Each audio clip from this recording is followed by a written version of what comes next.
चलिए ठीक है। अश्लीलता का मुहिम के लिए एक ही शब्द कहना चाहेंगे, अश्लीलता बंद कर दो, नहीं तो फिर तैयार रहो, जेल तुम भी जाना। कहाँ गया वो वीडियो जिसमें उसके बेटी माँ को रेप करने के बाद मगहिया जमाना है? तो आपके चैनल के माध्यम से बता देना चाहेंगे, इसे 3 गुना ज्यादा ना जोर शोर से आएंगे भैया। आपका अश्लीलता का बंद करने वाला नहीं है, मुहिम बंद नहीं होने वाला है। कौन नहीं गया है जेल जी? और आजीवन मुहिम चलेगा। कौन नहीं गया है जेल? भगत सिंह जेल। भैया थोड़ा सा अश्लीलता के मुहिम के लिए क्या कहना? वहाँ से आपके सामने बोला कि मैं जेल ले जा रहा हूँ, लेकिन जेल न जाके वो सरघाटी घुमा रहा है, सरघाटी जा रहा है तो कभी पामरगिरी जा रहा है, कभी थाने की तरफ रुख कर रहा है। उसको जेल में जाना चाहिए, जेल ले जाना चाहिए। कब गिरफ्तारी हुआ है? गिरफ्तारी कल 10 बजे हुआ है दिन में। कल 10 बजे? हाँ, अभी तक घुमाया जा रहा है। हमको तो शंका है कि उसका काउंटर न किया जाए।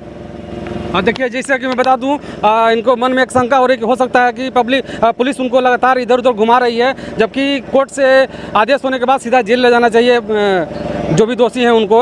और उनके पिताजी का कहना है कि उन्हें बराबर इधर उधर घुमाया जा रहा है। कहीं न कहीं इनको आशंका है कि उनका कोई काउंटर न कर दे। मैं इस बात से फिर से पुष्टि करना चाहूँगा। हाँ बोलिए सर, क्या करना चाहिए? अभी कहाँ है? और अभी हालांकि उनकी बात है, उनके पीछे लोग लगे हुए हैं, फोन से ट्रैक हो रहा है उनका। और बताइए, अब कोर्ट में अभी कोर्ट की तरफ गाड़ी आ रही है। अच्छा, लेकिन अभी यहाँ हम लोग खड़े हैं, गाड़ी आती है कि नहीं? अच्छा अच्छा, कोर्ट की तरफ आ रही है। हाँ, कोर्ट की तरफ आ रही है। ये क्या चक्कर है? हमको देखने वाली बात है ये प्रशासन के साथ क्या खिलवाड़, प्रशासन क्या खिलवाड़ कर रही है यहाँ पे कि गाड़ी कभी कोर्ट से बाहर ले जा रही है, कभी कोर्ट में अंदर ला रही है। मीडिया में खुल के और मीडिया को सामने बोलने नहीं दे रहा है। घुमा रहे हैं कभी सर।